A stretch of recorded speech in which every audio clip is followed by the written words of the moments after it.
कोपरगाव नगर परिषद निवडणुकीसाठी 10 नोव्हेंबर पासून नामनिर्देशक पत्र ऑनलाईन पद्धतीने दाखल करण्याचे काम सुरू झाले असून आज बुधवार दिनांक 12 नोव्हेंबर रोजी तिसऱ्या दिवशी प्रभाग क्रमांक 9 मधून महिला जनरल उमेदवारीसाठी सौ बीना विजय भगत यांनी आपले नामनिर्देशन पत्र निवडणूक निर्णय अधिकारी श्रीमती भारती सागरे यांच्याकडे दाखल केला आहे.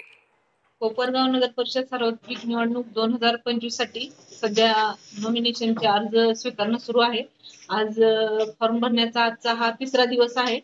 काल आणि परवा दोन्ही दिवसात एकही अर्ज प्राप्त झालेला नाही. नॉमिनेशनचा अर्ज दिनांक आहेत 2 दिवसाचे. आज तिसरा दिवस आहे. तिसऱ्या दिवशी आज रोजी अपक्षाचा एक फॉर्म भगत बीना विजय हा आरो कार्यालयात प्राप्त झालेला आहे.